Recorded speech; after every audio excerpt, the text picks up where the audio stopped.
Gentlemen, and tarnished of all ages, Elden Ring has never been as completely breakable before as it has gotten with the release of the Shadow of the Erdtree expansion. There were already a lot of absolutely insanely strong builds in the base game, but we've surpassed that incredibly quickly in the DLC due to just a crazy amount of new items, new spells, and ways of mixing these things together with new weapons and armor as well to just hit even heftier heights at the ends of the mountainous climb of damage. That said, I love messing around with these new weapons and really maximizing the hell out of them. Sometimes they're only powerful in one way or another, but every once in a while the weapon comes across that just is powerful on every single part of it, like the flowerstone gavel, which is special for quite a few reasons. First, it is a weapon that is fully physical on the weapon hits, scaling with strength and arcane in a way that actually makes it quite potent when combined with being a piercing damage type weapon on all of its swings. So it takes advantage of the thrusting weapon counterattack mechanic in the game that gives you extra damage if you hit an enemy that is either currently swinging their weapon or has just finished swinging it,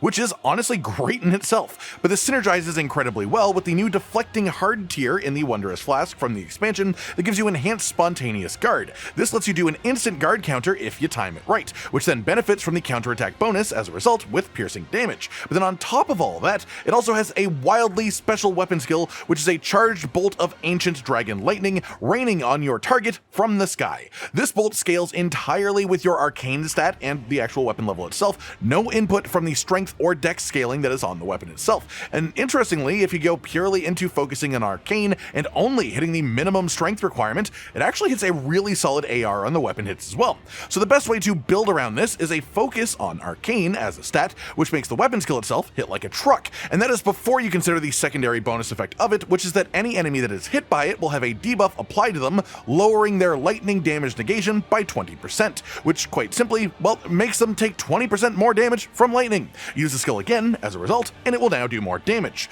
Obviously, this isn't a stacking debuff, you can't make them take more and more damage every time, but the first use of the skill just makes all subsequent uses stronger on the same enemy. And while you could build around just having it basically as a buff stick for a regular type of lightning build, you could instead do what we're doing here today and just maximizing the entirety of the weapon. The regular hits, the counterattack mechanic, and the skill as well as the cherry on top for larger openings. That said, let's start off by talking about what you need to make the build and where to get it, with the caveat being that I'll assume that you already have or at least know how to get any bits of this that are from the base game itself. Starting off, the weapon itself, the flowerstone gavel. This is dropped on the floor at the Grand Dragon Communion altar in the southwest side of the Jagged Peak region, specifically only after you've defeated Bale the Dread at the top of the peak. This is also dropped alongside the Priestess Heart, which sadly does not affect her own weapon's damage. Past that, you're going to want a seal for casting buffs, and of course for working in any sort of lightning incantations that you want, as again they synergize extremely well with the debuff applied to enemies from this weapon skill.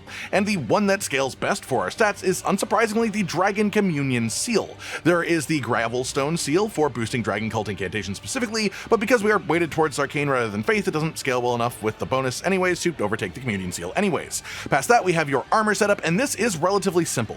Death Knight armor does not count for this weapon skill, so the choice is either to go for fashion if you want to, or for min-maxing the damage, go full Rakshasa armor set for just the general 8% damage boost of having all 4 pieces equipped. The bonus from this is small enough that it is for most people worth just doing whatever you want fashion-wise, but I do of course have to point it out.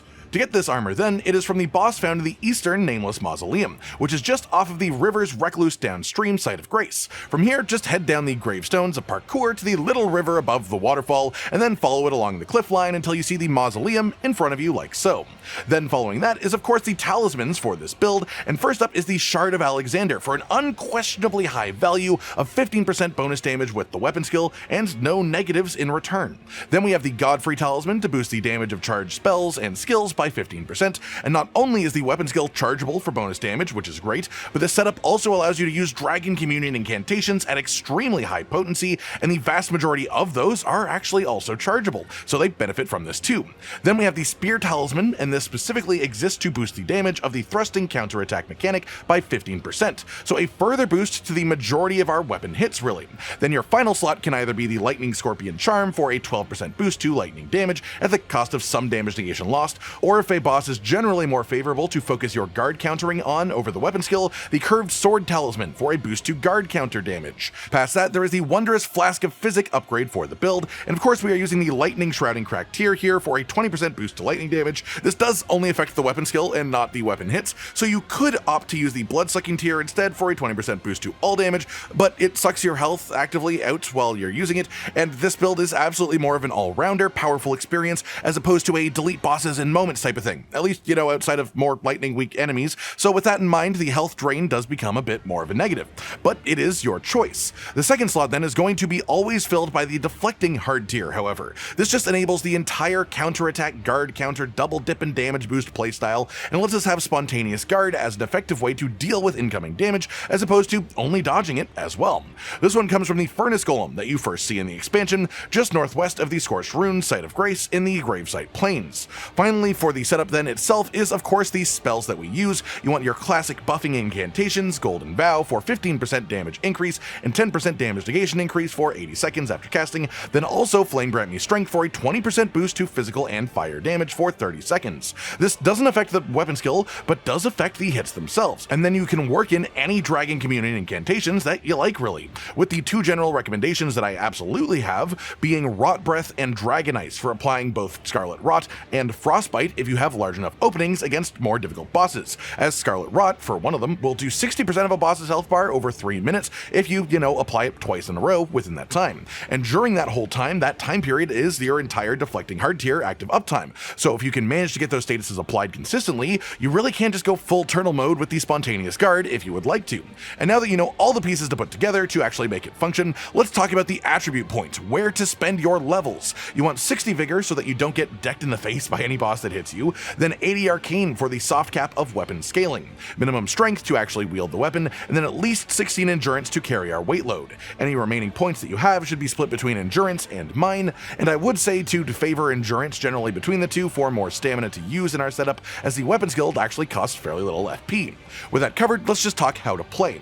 Apply all of your buffs before starting any challenging fight, of course. Usually you can start most fights with a cheeky weapon skill, though you may have to dodge whatever the opening hit is from the boss first. Once that sequence is over, take advantage of your spontaneous guard with the weapon two-handed, but remember that you can only usually safely guard counter an attack that is the last hit of the enemy's combo. So while this is a very strong and coherent build setup, it is not a mindless one or a necessarily easy one, because its power is a direct representation of your knowledge of timings, patterns, and openings from the bosses. Again, unless they are weak to lightning, because then you'll just blast them away in a couple of hits and they will die. That's it. Generally, any opening big enough for using the weapon skill, it will do more damage than your weapon hits. But also keep in mind that charged two-handed heavies with this weapon are a lot of poise damage, and a stagger within this build is not only the riposte that you can get for all the bonus damage from that, but then you can fire off a charged weapon skill for free as the boss is standing up. As well, most bosses' phase change attacks will have openings for the skill too.